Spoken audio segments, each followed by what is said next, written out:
Memang konstitusi Kiai harus gitu, la tamuddanna ainaika. Kenal orang lebih tinggi itu kan resiko. Misalnya saya Kiai Deso, mungkin punya keri tua sudah seneng, punya kijang tua sudah seneng. Gara-gara kenal Pak Wahid naik Camry, waduh kok saya kalah itu. Kenal orang itu kan resiko. Mungkin dosen-dosen sini kalau kenal saya di Rembang juga resiko. Di sini gak ada cium tangan, melihat saya dosen, wah gak enak jadi dosen. Jadi memang harus dibatasin. Sekiranya mungkin orang terus, karena latamud dan nanawa ainaika ilham, kamu jangan sering melihat orang lain yang mungkin secara lahir dapat nikmat yang lebih tinggi timbang Anda. Kalau kamu nggak bisa ngelola hati Anda bisa hasut, Anda bisa dengki. Paling tidak Anda bisa ada syukur. Saya itu sering didolani pejabat, juga sering melihat pejabat di TV-TV. Naik mobil aja ada yang naikkan. Bahkan kalau wudhu itu anduk aja ada yang bawa. Itu kalau yang nggak kuat, weh naik jadi pejabat. Ya makanya terus konstitusi Kiai itu mengatur, sudahlah mata kamu itu kamu batasin. Jangan melihat sesuatu yang potensi ya, potensi menjadikan Anda tidak apa syukur. Jadi saya mohon, ini memang konstitusi saya sebagai Kiai, jadi saya, tapi di hati saya tetap akrab. Saya doakan semua untuk UI, untuk semua orang Indonesia kita doakan. Kita ingin semuanya tambah baik, tambah baik. Oke, ngoten mawon. Assalamualaikum warahmatullahi wabarakatuh. Hingga di beberapa riwayat dijelaskan ada orang yang 500 tahun ibadah, nggak pernah maksiat. Ditanya sama Allah, kamu masuk surga karena apa? Karena ibadah saya ya Allah. Ya sudah, surga kamu 500 tahun saja, karena ibadah kamu 500 tahun. Ini cerita umur-umur orang dulu. Ya Allah, katanya surga engkau ini selamanya. Ya kalau yang selamanya itu rahmatku, kalau amal kamu terbatas ya surganya sesuai amal kamu ya terbatas. Ya sudah ya Allah, berarti masuk saya surga saya ini karena fadl engkau, karena anugerah engkau. Itu namanya apa? Diroyah. Diroyah itu satu kajian analisis di mana kita percaya riwayat, tapi kemudian punya logika, punya diroyah. Ini penting supaya tauhid kita ini kuat. Jadi dulu ada orang yang sangat cerdas, namanya Jubair bin Mut'im. Dia saking cerdasnya, juga kaya, juga tokoh, dikirim sebagai delegasi pembebasan Asra Badrin, tawanan Badar. Kemudian pas datang ke Masjid Nabawi, Nabi delalah pas baca Wattur wa kitabim mastur. Sampai pada titik Nabi baca am khuliqu min ghairi syai'in am humul khaliqun. Apakah penciptaan yang sedemikian canggih itu dimulai tanpa perwujudan, tanpa sesuatu yang real, yang maujud? Orang itu langsung bersimpuh, matur, ya Rasulullah saya Islam. Kada qalbi yatir, hampir hati saya, otak saya, pikiran saya itu terbang. Karena logika yang dibangun ateisme misalnya, kalau alam raya ini dimulai dari nihilisme, berarti logikanya apa? Al-adamu yakhluqu maujudan. Alam raya ini kan maujud, maujud itu ada. Kalau yang lebih dulu itu ketiadaan, berarti ketiadaan menjadi sebab kewujudan. Kalau dalam bahasa Arab itu al-adamu yakhluqu maujudan, sesuatu yang harusnya nggak jadi faktor karena ketiadaan menjadi faktor sesuatu yang nyata. Itu kan nggak masuk akal. Ya, kalau alam raya ini ada al-adam sing yasbiku maujudan, berarti alam raya ini al-adamu yakhluqu maujudan, sesuatu yang tidak ada menciptakan yang ada. Dengan logika itu terus kita ngaji. Diajari sama guru-guru kita, sifat dasar Allah itu maujud. Wallahu maujudun qadimun. Terus masuk. Yang harus distatuskan pertama dari Allah itu apa? Maujud, wujud. Karena dengan wujud ini layak menjadi penyebab adanya alam raya ini. Sehingga ketika kita menolak faham nihilisme atau ateisme, faham tanpa Tuhan, tanpa pencipta awal, kita punya diroyah. Bahwa tidak mungkin ketiadaan ini menjadi sebab perwujudan alam raya ini. Yaitu am khuliqu min ghairi syai'in. Masa alam raya ini diciptakan tanpa sebab yang nyata, yaitu wajibil wujud. Siapa itu? Allah Subhanahu wa ta'ala. Begitu juga menyangkut sholawat. Orang boleh beda pendapat tentang redaksi sholawat. Ada yang sholli ala Muhammad, ala Sayyidina Muhammad, Nabi Muhammad. Monggo lah, masalah redaksi saja. Tapi setelah dianalisis, Nabi itu Pak Rektor, jadi Nabi setelah Nabi Isa saking dihormatinya sampai dituhankan. Juga jadi Nabi yang ada cerita masih hangat, orang Yahudi itu bunuh Nabi. Jadi yang satu mendudukkan Nabi sedemikian tinggi sampai kayak Tuhan, yang satu menjatuhkan Nabi sedemikian rendah sampai dibunuh. Kayak apa susahnya jadi Nabi Muhammad SAW. Kemudian dengan gampang Hadaddin agama ini bikin syariat yang bernama sholawat. Redaksinya monggo lah sesuai tradisi masing-masing. Allahumma sholli ala Muhammad, Allahumma sholli ala Sayyidina Muhammad, ala Nabiyina Muhammad, monggo. Tapi yang jelas redaksi ini kalau didiroyah dikaji, Allahumma itu Tuhan, Tuhan itu pemberi. Wa Muhammadun wa in jalla qadruh abdun min ibadi. Muhammad apapun tinggi derajatnya tetap berstatus hamba. Sehingga agama ini terjaga oleh syihotus sholawat. Agama ini terjaga oleh redaksi sholawat. Yaitu Allah tetap pemberi sebagai Tuhan yang enggak tersaingi, la syarikalah. Rasulullah Muhammad wa in jalla qadruh, apapun prestasinya, bisa mi'raj, bisa apa saja, tetap seorang hamba yang butuh muhtajun ila rahmatih. Jika redaksi Allahumma sholli ala Muhammad ini mengukuhkan yang Tuhan tetap Tuhan, hamba pilihan tetap hamba pilihan. Tentu dengan redaksi ini kemudian kita mendudukkan Nabi benar-benar posisi terhormat. Yaitu orang yang paling berhak dapat askat tahiyat, mendapat penghormatan Allah paling tinggi, yaitu Rasulullah Muhammad SAW. Dan itu diulang-ulang oleh Allah. Subhanalladzi asra bi abdi. Status hamba ini diulang. Lagi-lagi ini bernama diroyah. Bernama apa? Contoh ketiga misalnya fihi ayatum bayinatum maqamu Ibrahim. Dulu orang Yahudi itu ada diskusi masif. Syaratnya Nabi itu mbah-mbahnya harus Nabi. Harus keturunan Nabi. Kemudian semua Nabi rata-rata di Palestina, di Syam.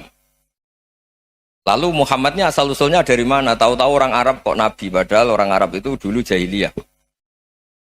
Walhasil terus diceritakan, bukti Muhammad ini turunan Ibrahim adalah ada jejak kaki Nabi Ibrahim di dekat apa? Ka'bah. Fihi ayatum bayinatum maqamu Ibrahim. Kalau Nabi Ibrahim pernah di Mekah, artinya beliau pernah meninggalkan turunan yang di Mekah, yaitu bernama Nabi Muhammadun sallallahu alaihi wasallam. Itu disebut fihi ayatum bayinatum maqamu Ibrahim. Nah, itu namanya diroyah. Diroyah itu satu perilaku keseharian kita beragama, kemudian tahu logikanya. Yang keempat misalnya, mangkana yu'minu billahi wal yaumil akhir falyukrim apa? Jaro. Orang yang iman karena Allah dan Rasul, maka memuliakan tetangganya. Andaikan pakai hukum sosial, tentu kalau tetangga kita baik, kita baik. Kalau kurang baik, kok kurang penggawean kan gitu. Tapi dulu itu pernah ada seorang ulama itu dibully ya, dikerjain sama anak muda tetangganya. Pak Kiai datang ke rumah saya, orang ini datang. Kemudian setelah di rumahnya, saya tidak jadi butuh sama Pak Kiai, silahkan pulang. Itu Kiainya senyum menikmati. Dan itu terulang 3 kali. Dibully seperti itu, dikerjain terulang 3 kali. Lalu tetap kiainya tuh asik, seneng sekali. Lama-lama muda ini tanya, kenapa engkau tidak tersinggung? Padahal saya kerjain sampai 3 kali, tak undang, terus tak suruh pulang, tak undang, tak suruh pulang. Kata kiai tadi, yang memerintahkan baik sama tetangga itu Allah. Jadi saya nikmati ketika bisa baik sama Anda. Tidak ada urusannya dengan perilaku Anda yang menolak saya. Nah itu terus kita tahu, memang motifnya kita baik sama tetangga karena iman sama Allah dan Rasul, bukan hukum kompensasi sosial. Jadi kalau mau diteruskan Pak Rektor, saya ngajar di sini ya karena perintah Allah itu orang alim harus ngajar, bukan karena perintah Rektor. Kalau diteruskan. Ya saya mohon juga gitu para dosen, para karyawan di sini, kalau nggak khianat dengan UI itu karena takut sama Allah, jangan takut sama Rektor. Kalau Anda baik juga karena Allah, jangan baik karena apa? Rektor. Bagaimanapun ya semua kita ini makhluk. Makhluk itu la yadurru wa la yanfa. Begitu juga melihat Indonesia. Melihat saya ini kan ikut di UI itu lama sekali, ikut sama Profesor Zeni, dari Profesor Zeni nulis tafsir. Mungkin Pak Harsoyo tahu banyak, dulu Pak Lutfi ya tahu banyak. Tapi saya memang nggak pernah terbuka karena ya memang nggak ingin sebenarnya. Kondisi ini kondisi darurat. Sehingga saya tahu cara berpikir Profesor Zeni, ya tahu komitmen beliau pada UI. Dan pendiri UI memang ya banyak yang dari tokoh NU, Muhammadiyah, dari tokoh-tokoh ormas yang lain memang didirikan banyak orang. Hingga UI memang nggak milik ormas apa tertentu. Dari satu sisi memang baik, nggak dikuasai ormas tertentu. Tapi nanti kalau keterusan ya nggak berbentuk. Ya sudahlah dikelola saja. Sambil-sambil jelas, sambil-sambil kadang nggak jelas. Yang penting ikhlas tadi. Karena kalau terlalu asobia itu jadi repot. Kita ini yang nekuni fikih itu tahu. Kalau udah kuno itu madhabnya Hanafi. Kuno itu madhabnya Syafi'i. Tahu-tahu seakan-akan Imam Syafi'i itu NU, Imam Abu Hanifah itu Muhammadiyah. Padahal ini orang-orang yang sebelum NU dan apa? Ahmadiyah. Jadi kalau kita yang nekuni ilmu itu biasa saja dengan perbedaan. Tapi kalau orang-orang yang nggak siap dengan perbedaan itu sampai Allah disifati Ta'ala itu tidak terima. Padahal Ta'ala itu maknanya Maha Luhur, yang Maha Agung. Jadi ada seorang kiai kebetulan pidato pertama Pak Rektor. Assalamualaikum warahmatullahi ta'ala wabarakatuh. Di mubalik kedua ini nggak terima karena itu dianggap bid'ah ada Ta'ala. Hanya dia bilang Assalamualaikum warahmatullahi ta'ala wabarakatuh. Itu saking asobiahnya itu Allah ditambahi Ta'ala itu tidak terima. Padahal Ta'ala itu maknanya Maha Agung.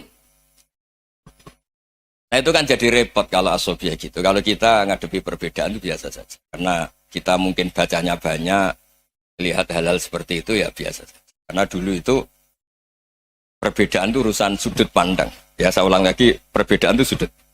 Allah yang Tuhan saja sering didebat sama nabi-nabinya. Karena urusan sudut pandang apa? Saya beri contoh ya.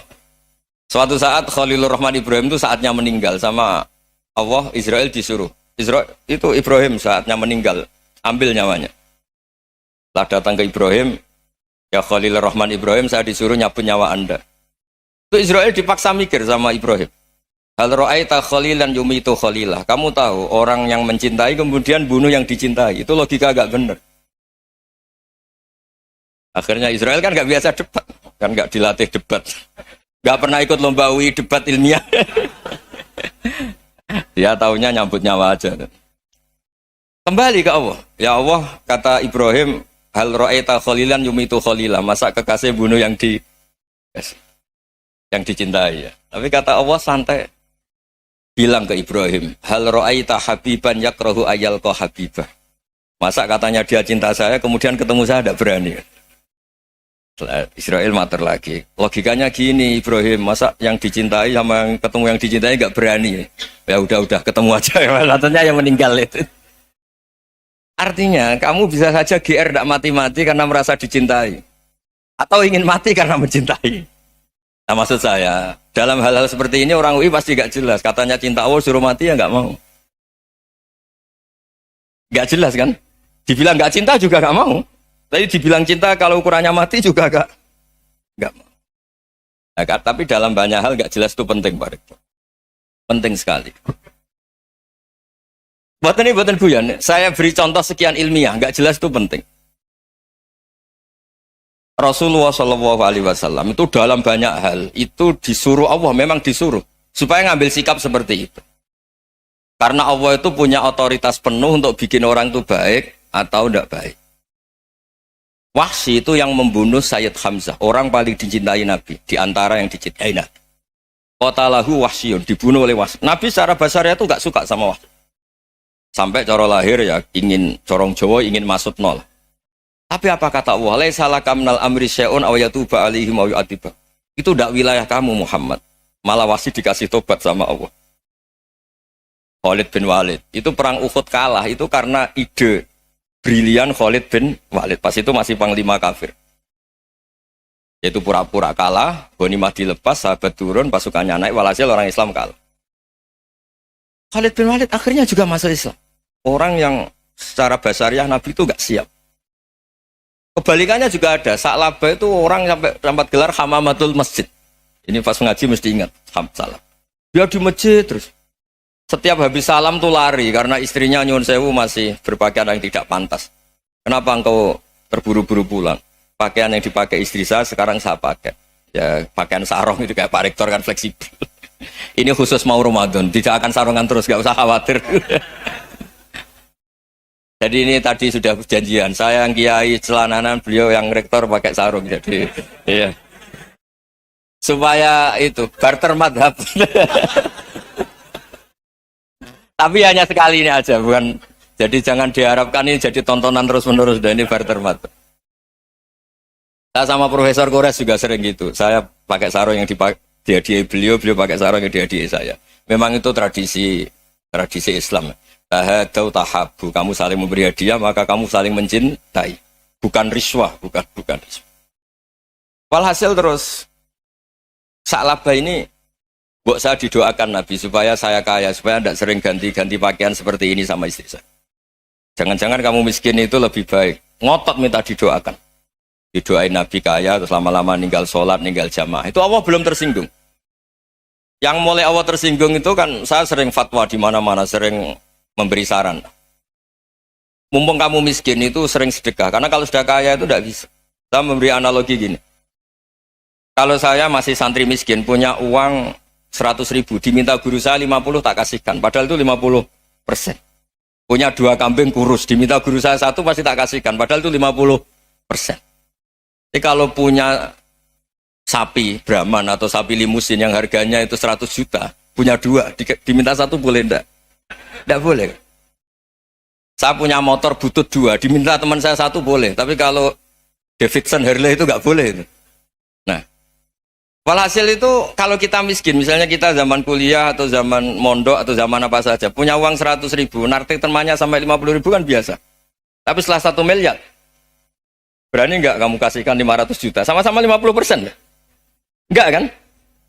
Nah Sa'labah gitu, ketika zakat masih per 40 kambing 1 kambing, itu sebenarnya kan masih ringan. 41, 82. Kambingnya itu sudah mabenal jabalen.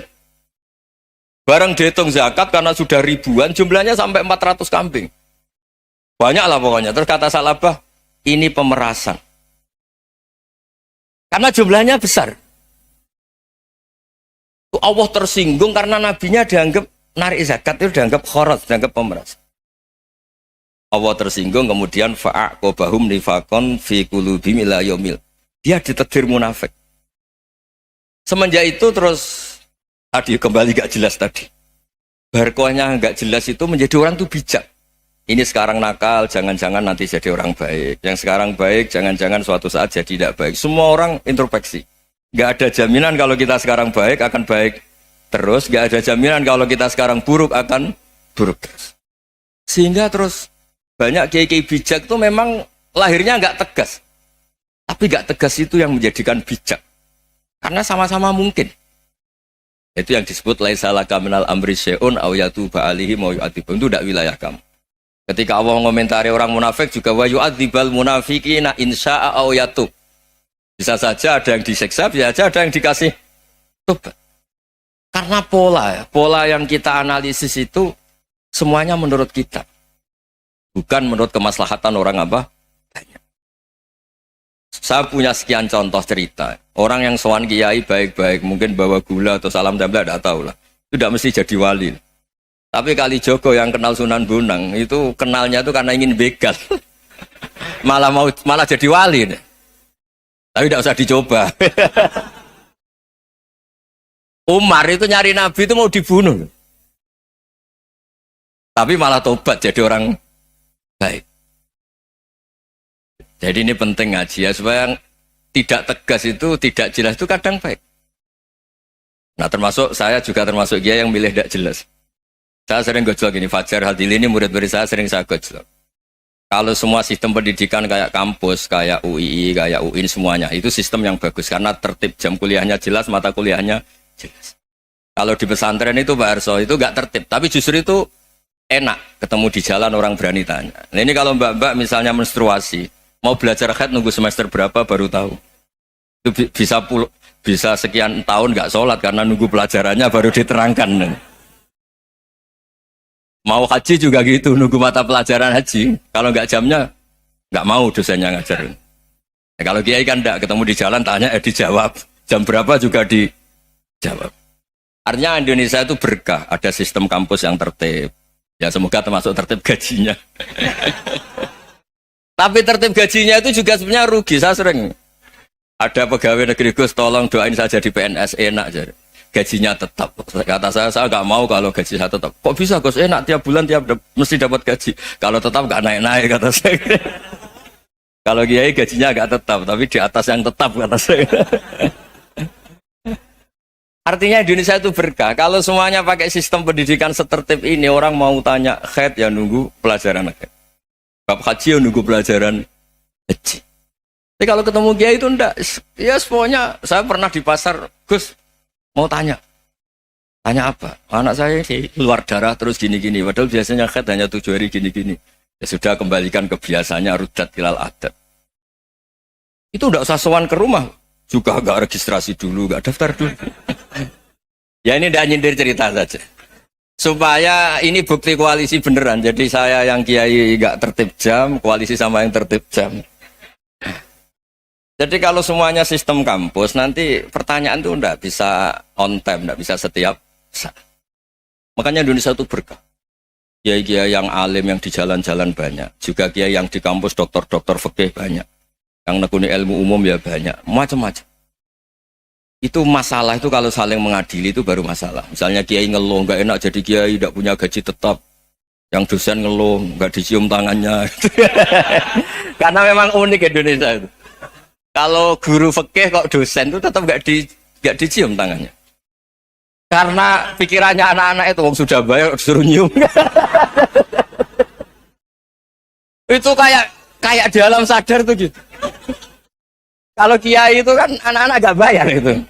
Ya upahnya cium tangan itu. Makanya kalau kiai-kiai tidak keramat bisa mati karena cium tangannya doang itu bisa mati itu kiainya. Ya ini cerita. Supaya saling menghormati saling menghormati. Jadi kalau makanya itu pakar-pakar akhlak ya, pakar-pakar etika peradaban. Itu tertampar betul ketika Nabi urusan ilmu itu mengabaikan itu kalau sudah urusan ilmu. Misalnya begini, ada urusan ilmu, ada mbak-mbak cantik atau ibu-ibu cantik. Itu dalam Islam itu diajarkan jangan sopan-sopan banget. Kata Nabi, karena kekuatan ilmu itu di atas kekuatan akhlak, di atas kekuatan adab. Ya nisa an-nabi lastunna ka ahadim minan nisa. Ini taqaitunna fala takhdu'na bil qaul. Fayatma alladhi fi qalbihi maradun. Misalnya ada mbak-mbak cantik, menarik, kemudian sopan misalnya sama Pak Fajarin sama dosen-dosen. Monggo binara. Wah itu bahaya pikirannya kemana-mana itu. Orang yang imannya pas-pasan, wih berarti mau. Maksud saya kalau cantik, menarik ketemu di jalan biarin aja dosennya mau kemana biarin aja. Gak usah dihormatin. Kalau dihormatin, Pak mau kemana sadere no bisa bahaya. Nah, biarin aja. Kalau tanya, Dek ini alamatnya mana? Cari sendiri Pak. Karena hanya dengan cara itu si Pak dosen ini gak kepikiran. Gak ada orang suka orang kedus itu gak akan. Tinggal sudah cantik, sopan. Wah bisa pikirannya macam-macam. Itu ilmu. Fala takhdu'na bil qaul. Kamu jangan terlalu lirih kalau ngomong. Fayatma alladhi fi qalbi maradun. Orang yang pikirannya masih kotor pasti berpikir yang negatif. Anda mungkin demi sopan sama dosen Anda. Tapi sejauh mana dosen Anda juga berpikir positif. Itu kan uji iman sama uji nyali. Nah, sama pejabat yang sopan sama kiai mungkin punya Alphard, punya Robicon, punya terus bawa uang banyak. Terus sama kiai cium tangan hormat. Jangan-jangan kiainya yang pikirannya macam-macam. Ini berarti bisa jadi muhibbin potensial misalnya. Nah, saya ini termasuk kiai yang pengagum ilmu. Sehingga saya sama orang yang medit, yang kikir sama saya itu saya senangnya bukan main. Kenapa? Karena kalau orang medit itu gak berhak nuntut. Tapi kalau orang lomo 1 juta minta surga, 2 juta ya minta apa? Surga. Gus, salam template. 200.000 aja kadang minta surga. Tapi kalau yang kikir-kikir ya sudah salaman tok sudah. Gak minta apa-apa, kan dia tahu diri, gak bayar kok minta. Maksud saya, Islam itu luas, dinikmati saja, Pak. Dinikmati saja. Nah itu diroya, maksudnya itu diroya. Diroya itu, kamu tahu aturan Islam itu, kamu harus yakin khairihi wa syarrihi minallah. Semua itu ujian, tapi kemudian dikaji. Makanya saya ini termasuk pengagum Imam Syafi'i. Imam Syafi'i itu dikasih tahu. Ada orang yang di depan engkau cium tangan hormat, tuh di luar ngomong-ngomong. Ngata-ngatain Anda. Imam Syafi'i tertawa-tawa, sowan. Ada ini dikata-katain di luar kok. Kok tidak kamu anggap munafik malah tertawa. Berarti saya wibawa, di depan saya nggak berani.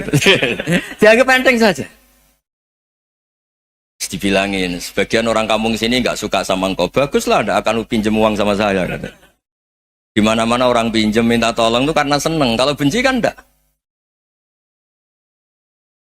Intinya dianggap enteng saja. Yang terjadi di dunia itu semuanya dianggap enteng saja. Man asa ilaika fakot atlakoka. Yang berburuk sama kamu itu membebaskan kamu. Coba kalau akrab, titip. Ya misalnya akrab sama Pak Fajar. Bilangkan ke Pak Rektor, sangkap tuh jadi guru tetap atau apa, kan ribet. Kalau tidak cocok kan nggak minta apa-apa. Makanya hati-hati Pak Rektor sama yang akrab-akrab itu. Itu dulu saya juga nggak paham. Di antara wasiat Bapak yang sering diulang-ulang tuh itu. Suatu saat kamu jadi kiai, ngelola orang nggak seneng tuh gampang. Sudah, situ orang lain. Tapi kalau ngelola orang orang seneng tuh repot. Mintanya aneh-aneh. 100.000 aja minta surga. Hanya teman tenis saja minta naik jabatan. Intinya itu ya sudahlah dikelola. Yang seneng ya berkah, mungkin teman berjuang, teman diskusi. Yang nggak seneng ya berkah, karena ini tidak minta macam-macam, nggak seneng. Nah itu namanya diroya. Diroya itu satu kajian keilmuan yang menjadikan kita ini nyaman dengan riwayat-riwayat, panduan-panduan dari Rasulullah Shallallahu Alaihi Wasallam kayak tadi. Kenapa sih tentang baik sama tetangga, baik sama tamu? Hitung-hitungannya itu mangkana yu'minu billahi wal yaumil. Saya pernah dicium sama orang miskin yang akut, miskin betul. Itu tak ajarin, Anda ini lebih hebat ketimbang orang-orang kaya. Misalnya gini, misalnya ada komunitas rektor atau kiai besar. Saya ini kata orang banyak termasuk kiai besar. Mungkin kalau pinjam uang itu karena mau beli mobil, aksesoris mobil, karena kita kiai top, atau rektor, atau orang-orang top. Kalau sesama orang miskin itu pinjem-pinjemannya itu urusan beras, itu urusan nyawa. Keren mana? Nyelamatkan nyawa sama aksesoris mobil. Nyawa. Jadi pahala kamu pasti lebih besar itu. Itu senengnya jadi orang miskin terus keterusan sampai sekarang. Itu. Lo coba kalau menteri sama menteri, rektor sama rektor, kira-kira pinjemannya apa Pak Arso? Kan kalau mau beli mobil atau mau umroh VIP, pokoknya yang keren-keren. Kalau orang miskin pinjam karena apa? Makan kan? Beras kan? Makanya kalau yang sedang miskin monggo lah kalau ingin teruskan. Kata itu. Maksud saya Islam itu seenak itu. Islam itu segampang itu. Sudahlah yang sedang miskin ya keren. Karena sekali sosial itu urusannya apa? Nyawa. Tapi kalau miskin semua ya Indonesia bisa tutup kan. Ya sudah yang kaya-kaya itu saya menyelamatkan Indonesia karena bayar pajak yang menjadikan Indonesia berjalan. Tapi ya dipakai yang benar. Nah, begitu seterusnya. Ada kiai miskin cerita ke kita. Terus enak jenengan alim, terus punya santri banyak, bisa ngajar di mana-mana. Saya bilang, hebat kamu. Dia hidup di daerah tertinggal. Itu yang diajarkan kan hanya tauhid. Kan nggak mungkin desa tertinggal baca fikih perbandingan madhab. Kan nggak mungkin. Kalau yang kayak Pak Fajar, Pak Sadali kan nggak mungkin. Fikih perbandingan apa? Madhab. Menyorot madhab dunia. Gaya engke-engke itu kan nggak benar. Tapi pertanyaannya, yang menyelamatkan masuk surga itu tauhid apa perbandingan madhab? Tauhid. Ini hanya mengajarkan fardu kifayah, sunat-sunat. Ini Anda mengajarkan fardu ain. Surganya dulu kamu. Oh terus senangnya jadi kayak gitu. Karena yang diajarkan apa? Tauhid. Sementara kita yang gaya-gaya ini, ajarkan perbandingan apa? Madhab, studi banding ke Al-Azhar kemana-mana. Ini enggak, tauhid. Dari orang nyembah pohon jadi nyembah Allah Ta'ala. Keren enggak? Keren. Jadi terus kiki sama saya senangnya bukan karena tak bela. Tapi ada yang agak kurang ajar, tanya saya. Kalau itu hebat, kenapa Gus gak mau jadi kayak gitu? Waduh. Wah ya repot kalau pertanyaan. Terus tak jawab, kalau saya jadi kayak gitu, kamu ngangsu ilmu dari mana coba? Ya dari jenengan, ya kalau sama gobloknya ada bisa. Ya sudah, Gus aja yang jadi kayak besar. Maksud saya, ya sudahlah kita begini seperti yang saya ajarkan di sini, saya sarankan supaya orang itu tahu. Nah, ini namanya diroyah, apa? Makanya kata Imam Ghazali itu kalau kamu ingin sopan gampang melihat anak kecil, wa aqallu minni dzamban, dia dosanya lebih kecil. Karena masih kecil kan, tentu secara dosa enggak banyak. Kalau melihat orang yang tua, wa aktsaru minni ibadatan, dia tentu ibadahnya lebih banyak karena umurnya lebih banyak. Sehingga terus semua orang lain tuh di depan kita itu hebat. Ya semua orang lain sama, misalnya Pak ini rektor, Pak Fathul Wahid rektor, tanggung jawabnya lebih banyak, berarti pahalanya lebih banyak. Tapi sama, ketika melihat Nyon Sewu, melihat pegawainya yang secara lahir di bawahnya, ini tanggung jawabnya nggak banyak, pasti salahnya juga enggak. Itu yang diajarkan Rasulullah SAW, sehingga enak lah. Tapi kalau kita melihat orang lain selalu salahnya, itu pecundang. Allah saja tidak seperti itu kan, amal baik ya ada khairan, amal buruk ya ada saron, semuanya dilihat oleh Allah Subhanahu wa Ta'ala. Saya itu punya teman Gus, agak beling, agak seenaknya. Dulu miskin. Wah itu seenaknya betul. Kayak kenal Tuhan sudah. Tak tanya, kenapa kamu seenaknya? 1 bulan tuh labanya bisa 200 juta sampai 500, sampai 1 miliar. Saya itu Gus, setelah duha itu perkembangannya bagus. Sholat duha itu. Saya pernah miskin kan, kata apa? Ingkana rizki fisama apa? Wa ingkana qalilan ya kalau fisama fa'anzilhu, terus wa ingkana qalilan fakasirhu, kalau sedikit perbanyak. Ini trennya sudah benar semua. Nah, wa ingkana apa ya haroman fatahirhu, kalau haram yang kau sucikan. Makanya saya seenaknya kalau qalilan sudah fakasiru, paling trennya yang enggak benar juga fatahirhu kata Mas. Dia yakin kalau yang enggak benar-benar sudah disucikan Allah, karena yang lain-lain sudah dari miskin sudah kaya, qalilan sudah fakasiru, paling yang haroman juga sudah fatahiru gitu. Tak tanya, lah kamu kok tahu? Polanya sudah ada Gus, karena sang qalilan. Kamu sembrono sama Tuhan kok begitu kan? Tapi apapun itu seneng saya. Seneng saya sering salah teh, makanya saya mohon yang sekarang miskin, sedang miskin itu ya ndak usah nyesal banget-banget. Kalau ingin kaya monggo lah, namanya orang juga ingin. Ya, tapi Anda harus bangga. Sosial antar kalian adalah urusan nyawa dan itu pahalanya luar biasa. Supaya kita, nah yang kaya-kaya juga boleh GR lah karena pembayar pajak. Dan itu bisa menyelamatkan apa? Indonesia Raya. Begitu seterusnya. Itu yang diajarkan Nabi, antawadhu hatta la yabghiya ahadun ala ahadin. Kamu semua harus tawadhu sehingga antar kalian tidak saling tidak sopan, tidak saling liar, tidak saling mendolimi. Termasuk tadi sikap gak jelas tadi. Orang dolim yang sekarang dolim bisa saja tobat, yang sekarang soleh bisa saja nanti. Semuanya itu mungkin. Kita diajari ya muqallibal qulub tsabbit qalbi ala dini. Jadi keliru kalau kita dalam banyak harus tegas, gak mesti. Al halalu bayyinun wal haramu bayyinun. Tapi ada wa bainahuma umurun mustabihat. Ada yang wilayahnya itu abu-abu. Misalnya ada perempuan cantik, misalnya contoh paling gampang. Kalau kamu ajari secara serius, kamu bisa aja tergoda jadi fitnah. Tapi kalau orang soleh gak berani ngajarin, kemudian digunakan orang fasik, malah menjadi orang nakal, kita juga tanggung jawab. Kamu mau tegas gimana? Wilayahnya sama-sama mungkin. Wilayahnya sama-sama mungkin. Yang dekat pejabat mungkin terkontaminasi KKN. Tapi kalau pejabat gak dekati orang soleh, punya perilaku yang gak soleh, yang repot juga Indonesia kan? Nah hal-hal seperti itu kita tidak perlu ngambil sikap. Maksudnya nggak usah ngambil sikap, ya kita buktikan kalau milih satu madhab, kita buktikan semuanya lebih baik, semuanya lebih bermanfaat, semuanya lebih berperadaban. Karena nggak bisa dihindari wa bainahuma. Termasuk nyuwun sewu, saya mohon maaf sama mulai Pak Harso, Pak Lutfi sampai Pak Fathul Wahid. Saya ini termasuk kiai yang nggak suka dekat sama orang-orang top. Bukan karena hasud. Memang konstitusi kiai harus gitu, la tamuddanna ainaika. Kenal orang lebih tinggi itu kan resiko. Misalnya saya kiai desa, mungkin punya keri tua sudah seneng, punya kijang tua sudah seneng. Gara-gara kenal Pak Wahid naik Camry, waduh kok saya kalah itu. Kenal orang itu kan resiko. Mungkin dosen-dosen sini kalau kenal saya di Rembang juga resiko. Di sini gak ada cium tangan, melihat saya di sana, wah gak enak jadi dosen. Jadi memang harus dibatasin. Sekiranya mungkin orang terus, karena latamud dan nanawa ainaika ilham. Kamu jangan sering melihat orang lain yang mungkin secara lahir dapat nikmat yang lebih tinggi timbang Anda. Kalau kamu gak bisa ngelola hati Anda bisa hasut, Anda bisa dengki. Paling tidak Anda bisa ada syukur. Saya itu sering didolani pejabat. Juga sering melihat pejabat di TV-TV. Naik mobil aja ada yang naikkan. Bahkan kalau wudhu itu anduk aja ada yang bawa. Itu kalau yang gak kuat, weh naik jadi pejabat.